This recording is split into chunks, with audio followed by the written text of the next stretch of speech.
Hi friends अनेवरुक्कुम वणक्कम நான் இன்னைக்கு 1 cup கோதுமை மாவு எடுத்துர்க்கேங்க நல்லா பொங்க அழுத்தி எடுத்துக்கோங்க இப்போ பாருங்க நான் கொஞ்சமா டேஸ்ட்காண்டி சால்ட் சேர்க்கறேங்க நெக்ஸ்ட் 2 டீஸ்பூன் ஆயில் சேர்த்துக்கறேங்க நல்லெண்ணெய் தாங்க சேர்த்துக்கறேன் இப்போ பாருங்க எந்த கப்ல நீங்க கோதுமை மாவு அளந்தீங்களோ அதே கப்ல 1/2 கப் தண்ணி சேர்த்துட்டு சப்பாத்தி மாவு பதத்துக்கு மிக்ஸ் பண்ணிடுங்க இப்போ பாருங்க வீடியோல பாத்தீங்கன்னா ஒரு கிளாக் வைஸா இந்த மாதிரி சுத்திக்கிட்டே இருங்க டக்குன்னு நம்ம ஈஸியா ஒரு செகண்ட்ல நம்ம மாவு மிக்ஸ் பண்ணிரலாங்க பாருங்க இந்த அளவுக்கு தளர்வா தாங்க இருக்கணும் நீங்க நல்லா அழுத்தம் கொடுத்து பொங்க 1 கப் கோதுமை மாவு எடுத்தாதாங்க 1/2 கப் தண்ணி கரெக்ட்டா இருக்கும் இன் கேஸ் உங்களுக்கு தண்ணியோட அளவு அதிகமாயிடுச்சுனா 2 டேபிள்ஸ்பூன் கோதுமை மாவு எக்ஸ்ட்ரா சேர்த்துக்கோங்க இப்போ விரல் வச்சு பாத்தீங்கன்னா எவ்வளவு சாஃப்ட்டா இருக்கு பாருங்க நான் கொஞ்சம் கூட விரல்ல ஒட்டாதுங்க இப்போ லைட்டா ஆயில் அப்ளை பண்ணி விட்டுருங்க ஒரு மூடி போட்டு க்ளோஸ் பண்ணிட்டு ஒரு 1/2 hour அப்படியே ஊற வச்சிருங்க அப்பதான் நல்லா சாஃப்ட்டா இருக்கும் நெக்ஸ்ட் பாருங்க ஒரு சிறிய சைஸ் மாம்பழம் 2 எடுத்துர்க்கீங்க கொஞ்சம் பெரிய சைஸா இருந்தா ஒரு மாம்பழம் போதுமானதுங்க இப்போ தோலெல்லாம் நீக்கிட்டு இந்த மாதிரி குட்டி குட்டியா கட் பண்ணிட்டு பாருங்க மிக்ஸி ஜார்ல சேர்த்துறலாங்க இப்போ மிக்ஸி ஜார்ல சேர்த்துட்டு கொஞ்சம் கூட தண்ணி ஊத்தாம நல்லா ஃபைன் பேஸ்ட் அந்த மாதிரி க்ரீமியா அரைச்சு எடுத்து வச்சுக்கோங்க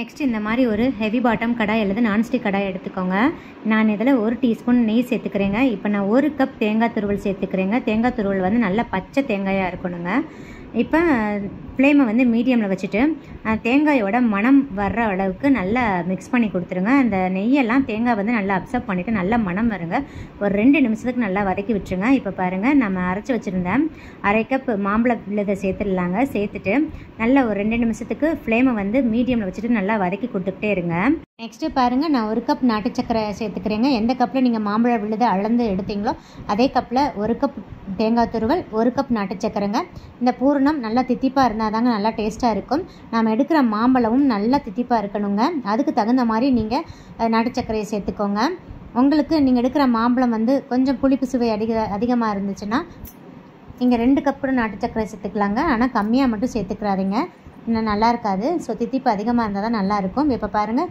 ஃப்ளேமை வந்து மீடியமில் வச்சுட்டு நல்லா இந்த மாதிரி நல்லா வதக்கி கொடுத்துட்டே இருங்க இப்போ நான் 1 டீஸ்பூன் ஏலக்காய் தூள் சேர்க்குறேங்க பாருங்கள் தவாவில் கொஞ்சம் கூட ஒட்டாமல் நல்லா அப்படியே சுருண்டு வரணுங்க ஒரு 5 நிமிஷத்துலேயே நல்லா சுருண்டு வந்துடுங்க ஃப்ளேம் மீடியம்லேயே இருக்கட்டும் இப்போ பாருங்கள் நல்லா தவாவில் ஒட்டாமல் சுருண்டு வந்துருச்சு இப்போ நம்ம ஒரு பிளேட்டுக்கு ட்ரான்ஸ்ஃபர் பண்ணிடலாம் இப்போ பாருங்கள் இதே மாதிரி நம்ம பாலாக உருட்டிடலாங்க ரொம்ப நல்லா ஆற வச்சுட்டு உருட்டுங்க இல்லாட்டி கை ரொம்ப சுடுங்க இப்போ பாருங்கள் நம்ம மாவு பார்த்துடலாம் மாவு பாருங்கள் எந்த அளவுக்கு நல்லா சாஃப்டாகிடுச்சு பாருங்கள் நல்லா 1/2 hour ஊறிடணுங்க அப்போ தான் இந்த அளவுக்கு நல்லா சாஃப்டாக இருக்குங்க நீங்கள் எந்த அளவுக்கு மாவை ஊற வைக்கிறீங்களோ அந்த அளவுக்கு நம்ம செய்கிற போலி வந்து நல்லா சாஃப்டாக வருங்க இப்போ பாருங்கள் வர மாவில் டிப் பண்ணிவிட்டு இந்த மாதிரி லைட்டாக தேய்ச்சி விட்ருங்க இந்த அளவுக்கு தேய்ச்சிக்கோங்க இப்போ பூரணத்தை உள்ளே ஸ்டஃப் பண்ணிவிட்டு வீடியோவில் காமிக்கிற மாதிரி இந்த மாதிரி மடித்து விட்டுருங்க மடித்து விட்டுட்டு மேலே அப்படியே ரோல் பண்ணிவிட்டு எக்ஸ்ட்ரா மாவை கொஞ்சம் எடுத்துகிட்டு அமுக்கி விட்டுட்டு எந்த பக்கத்தில் நீங்கள் அமுக்குனீங்களோ அதே பக்கத்தை வச்சு நல்லா இந்த மாதிரி தேய்ச்சி கொடுத்துருங்க ரொம்ப லைட்டாக வர மாவு மிக்ஸ் பண்ணிக்கோங்க இப்போ பாருங்கள் ரொம்ப அழுத்தம் கொடுக்காதீங்க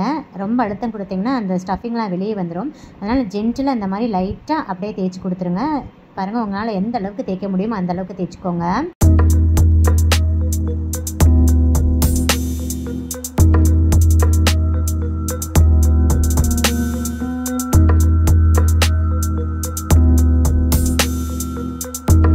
நெக்ஸ்ட்டு தவா எடுத்துக்கோங்க தவாவை நல்லா ஹீட் பண்ணிக்கோங்க ஃப்ளேமை மீடியமில் வச்சு விட்ருங்க இப்போ நம்ம திரட்டி வச்சுருக்க சப்பாத்தியை சேர்த்து விட்டுருலாங்க சேர்த்துட்டு இந்த பக்கம் நல்லா நெய் அல்லது ஆயில் அப்ளை பண்ணி விட்டுருங்க அப்ளை பண்ணிவிட்டு ஒரு 2 நிமிஷத்துக்கு இந்த மாதிரி நல்லா மீடியம் ஃப்ளேமில் வச்சு இந்த மாதிரி அழுத்தம் கொடுத்து விட்டுருங்க இப்போ திருப்பி போட்டுட்டு அந்த பக்கம் 1 ஸ்பூன் நெய் அல்லது ஆயில் அப்ளை பண்ணி விட்டுருங்க அப்ளை பண்ணிவிட்டு நார்மலாக நம்ம சப்பாத்தி சுடுவோம் பார்த்தீங்களா அது மாதிரி நல்லா சுட்டு எடுத்துக்கோங்க இப்போ பாருங்கள் நான் இதில் ஒரு பீஸ் பட்டர் சேர்த்து விட்டுறேங்க பட்டர் சேர்த்திங்கன்னா இன்னும் சுவையாக இருக்குங்க விருப்பப்பட்டாலும் சேர்த்துக்கோங்க இது ஆப்ஷனல் தான் பாருங்கள் ஃப்ரெண்ட்ஸ் ஃபைனாக நம்மளோட கோதுமை மாம்பழ போலி ரெடி ஆயிடுச்சு பாருங்கள் எந்த அளவுக்கு சாஃப்டாக இருக்குன்னு நான் ஓப்பன் பண்ணி காமிக்கிறேன் இப்போ மாம்பழ சீசன் தாங்க ஸோ இந்த மாதிரி நீங்களும் ட்ரை பண்ணி பாருங்கள் ரொம்ப டேஸ்ட்டாக இருக்குங்க மேக்ஸிமம் போலி வந்து மைதா மாவு யூஸ் பண்ணி செய்வாங்க நம்ம ரொம்ப ஹெல்த்தியாக கோதுமை மாவு யூஸ் பண்ணி செஞ்சுருக்கோங்க பாருங்கள் எந்த அளவுக்கு நல்லா லேயராக இருக்குன்னு இந்த அளவுக்கு சாஃப்டாக வரணும்னா நீங்கள் சப்பாத்தி மாவை வந்து நல்லா சாஃப்டாக மிக்ஸ் பண்ணணுங்க ஸோ நீங்கள் எடுக்கிற மாம்பழம் வந்து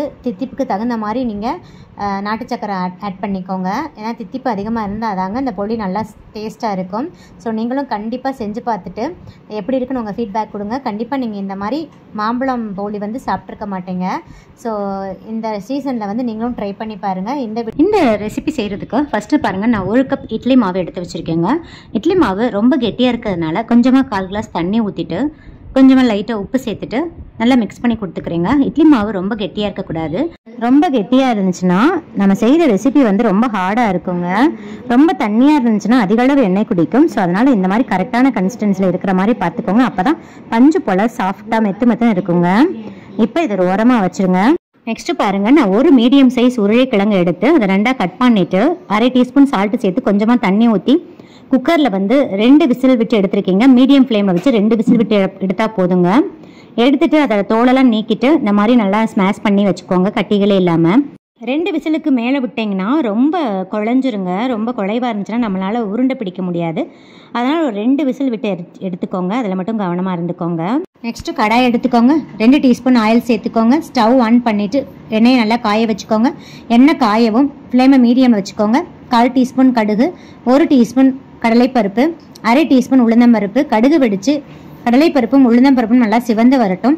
இப்போ 1/4 டீஸ்பூன் சீரகம் நல்லா பொரியட்டும். இப்போ பாருங்கள், நான் ஒரு சிறிய பச்சை மிளகாயை நல்லா ஃபைனாக சாப் பண்ணி வச்சுருக்கேன். பச்சை மிளகாயை எண்ணெயில் நல்லா வதக்கிட்டிங்கன்னா அந்த அளவுக்கு காரம் தெரியாதுங்க. இப்போ ஒரு கொத்து கருவேப்பிலையும் சேர்த்து விட்டுடலாம். நெக்ஸ்ட்டு நான் ஒரு சிறிய சைஸ் பெரிய வெங்காயத்தை நல்லா அந்த மாதிரி ஃபைனாக சாப் பண்ணி சேர்த்து விட்டுறேங்க. சேர்த்துட்டு அந்த வெங்காயம் வந்து நல்லா வதங்கி கண்ணாடி பதத்துக்கு வர்ற அளவுக்கு ஒரு 1 நிமிஷத்துக்கு வதக்கி கொடுத்துருங்க. இப்போ பாருங்க, வெங்காயம் ஓரளவுக்கு வதங்கி கண்ணாடி பதத்துக்கு வந்துருச்சு. நெக்ஸ்ட்டு நான் ஒரு 1/4 பகுதி குடமிளகாயை நல்லா அந்த மாதிரி ஃபைனாக சாப் பண்ணிட்டு சேர்த்து விட்டுறேங்க. நெக்ஸ்ட்டு ஒரு பெரிய சைஸ் கேரட்டை வந்து நான் தோலெல்லாம் நீக்கிட்டு இந்த மாதிரி ஃபைனாக சாப் பண்ணி சேர்த்துக்கோங்க. நீங்கள் துருவி கூட சேர்த்துக்கலாங்க. இந்த மசாலாவுக்கு தேவையான அளவு 1/2 டீஸ்பூன் சால்ட்டு சேர்க்குறேங்க. சால்ட்டு சேர்த்துட்டு நெக்ஸ்ட்டு 1 டீஸ்பூன் இஞ்சி பூண்டு விழுது சேர்த்துருங்க. இப்போ ஃப்ளேமை கம்ப்ளீட்டாக சிம்மில் வச்சுட்டு இந்த காயோட பச்சை ஸ்மெல்லாம் போயிட்டு காய் நல்லா வதங்குற அளவுக்கு ஒரு 2லேருந்து 3 நிமிஷத்துக்கு நல்லா வதக்கி கொடுத்துருங்க. இப்போ பாருங்கள், காயோட பச்சை ஸ்மெல்லாம் போயிட்டு காய் ஓரளவுக்கு வதங்கிருச்சு. நான் இப்போ இது கூடயே கொஞ்சமாக புதினா தலையும் கொத்தமல்லி தலையும் நல்லா ஃபைனாக சாப் பண்ணி சேர்த்துடுறேங்க. இப்போ பாருங்கள், 1/4 டீஸ்பூன் மஞ்சள் தூள், 1/2 டீஸ்பூன் மிளகாய் தூள் உங்கள் காரத்துக்கு தகுந்த மாதிரி சேர்த்துக்கோங்க. 1/2 டீஸ்பூன் கொத்தமல்லி தூள், 1/4 டீஸ்பூன் கரம் மசாலா தூள். இப்போ ஃப்ளேம் கம்ப்ளீட்டாக சிம்மில் தாங்க இருக்கணும், இல்லாட்டி மசாலா கறிகிரும். இப்போ அந்த மசாலாவோட பச்சை வாசனை போகிற அளவுக்கு ஒரு 1 நிமிஷத்துக்கு நல்லா வதக்கி கொடுத்துருங்க. இப்போ பாருங்கள், மசாலாவோட பச்சை ஸ்மெல்லாம் போயிடுச்சு. இப்போ நம்ம வேக வச்சு மசிச்சு வச்சிருக்கிற உருளைக்கிழங்கு இதில் சேர்த்துடலாங்க. சேர்த்துட்டு இந்த மாதிரி நல்லா மிக்ஸ் பண்ணி கொடுத்துருங்க. ஒரு 1 நிமிஷத்துக்கு நல்லா இந்த மாதிரி மிக்ஸ் பண்ணி கொடுத்துருங்க, கட்டிகள் எதுவும் இல்லாத மாதிரி. இப்போ அவ்வளோதாங்க, நம்ம அதை ஒரு பிளேட்டுக்கு ட்ரான்ஸ்ஃபர் பண்ணிடலாம். பிளேட்டுக்கு ட்ரான்ஸ்ஃபர் பண்ணிவிட்டு நல்லா ஆற வச்சுட்டு இந்த மாதிரி குட்டி குட்டி உருண்டைகளாக உருட்டி வச்சுக்கோங்க. நெக்ஸ்ட் இந்த மாதிரி பணியார கடாய் எடுத்துக்கோங்க. அதில் தேவையான அளவு ஆயில் ஊற்றிக்கோங்க. ஆயில் காயவும் ஃப்ளேமை வந்து மீடியமில் வச்சுக்கோங்க. இப்போ இதே மாதிரி ஒரு கிளாஸில் வந்து இந்த மாவை ஃபில் பண்ணிக்கோங்க. ஒவ்வொரு குழியிலையும் இந்த மாதிரி கொஞ்சம் கொஞ்சமாக ஊற்றிக்கோங்க, பாதி அளவு இருக்கிற மாதிரி. இப்போ நம்ம உருண்டை பிடிச்சி வச்சுருக்க இந்த ஸ்டஃபிங்கை வந்து உள்ளே வச்சிடலாங்க. உள்ளே வச்சுட்டு லைட்டாக இப்போ 1 ஸ்பூன் மட்டும் ஊற்றிக்கோங்க. ஊற்றிட்டு இப்போ மூடி போட்டு க்ளோஸ் பண்ணிவிட்டு ஃப்ளேமை வந்து சிம்மில் வச்சுருங்க. சிம்மில் வச்சுட்டு ஒரு 3 நிமிஷத்துக்கு அப்படியே விட்டுருங்க. இப்போ இருக்கட்டும். இப்போ பாருங்கள், 3 நிமிஷம் ஆயிடுச்சு. நான் ஓப்பன் பண்ணிட்டேன். பாருங்கள், அந்த பக்கம் நல்லா சிவந்துருச்சு. நல்லா திருப்பி போட்டுருங்க. திருப்பி போட்டுட்டு இப்போ மூடி வச்சு க்ளோஸ் பண்ணிவிட்டு ஒரு 2 நிமிஷத்துக்கு அப்படியே விட்டுருங்க. சிம்மில் இருக்கட்டும். இப்போ பாருங்கள், 2 நிமிஷம் ஆயிடுச்சு. நான் ஓப்பன் பண்ணிவிட்டு 2 பக்கமும் நல்லா சிவந்து வந்துச்சுங்க. இந்த அளவுக்கு சிவக்க வச்சு எல்லா பணியாரத்தையும் நீங்கள் வேக வச்சு எடுத்துக்கலாங்க. பாருங்கள் ஃப்ரெண்ட்ஸ், ஃபைனாக நம்மளோட குண்டு குண்டுன்னு பஞ்சு போல் சாஃப்டான மசாலா ஸ்டஃபிங் பணியாரம் ரெடி ஆயிடுச்சுங்க.